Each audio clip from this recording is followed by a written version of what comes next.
দেশের 1,18,000 প্রাথমিক বিদ্যালয়ে শিক্ষা গ্রহণ করে 2 কোটিরও বেশি শিশু। এসব বিদ্যালয়ে নাচ ও গানের শিক্ষক নিয়োগ দেয়া ইসলাম ও ধর্মবিরোধী কাজ দাবি করে এর বিরুদ্ধে সোচ্চার হতে রাজনৈতিক দলগুলোকে নিয়ে রাজধানীর ওসমানী স্মৃতি মিলনায়তনে জাতীয় সেমিনারের আয়োজন করে মূল্যবোধ সংরক্ষণ পরিষদ। শিশুদের অপসংস্কৃতি চর্চার মাধ্যমে গড়ে তোলা হচ্ছে জানিয়ে ধর্মভিত্তিক দলগুলোর নেতারা বলেন, মুসলিম প্রধান দেশের প্রাথমিক শিক্ষার স্তরে কোরআন সুন্নাহ পরিপন্থী শিক্ষা দেয়া মেনে নেওয়া হবে না। আমরা অসাম্প্রদায়িক, বিষয়টি মোটেও এমন না।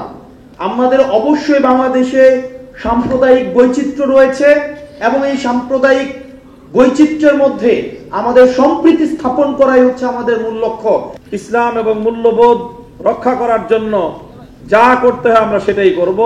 বিএনপি ও জামাতের নেতারা বলেন, দীর্ঘদিন ধরে ভিনদেশি কালচার গড়ে তুলে ইসলামী ভিতকে নষ্ট করার চক্রান্ত হচ্ছে। বিএনপি ক্ষমতায় গেলে প্রাথমিক স্তরের সব শিক্ষা প্রতিষ্ঠানে ধর্মীয় শিক্ষক নিয়োগ দেওয়া হবে। নানান কথার নামে আপনি ইনক্লুসিভ বলবেন, রেইনবো বলবেন, প্লুরালিজম বলবেন, ট্রান্সজেন্ডার বলবেন, এই সমস্ত শব্দের মারপ্যাচের আড়ালে মানুষকে যৌনতা শেখাবেন, সমকামিতা শেখাবেন। রাষ্ট্র পরিচালনার দায়িত্বে নিয়োজিত হতে পারি জনগণের সমর্থনে, তাহলে আমরা প্রাথমিক পর্যায়ে ধর্ম ও নৈতিকতা বিষয়ে শিক্ষক নিয়োগের জন্য পদ সৃজন এবং নিয়োগের ব্যবস্থা নেব ইনশাআল্লাহ।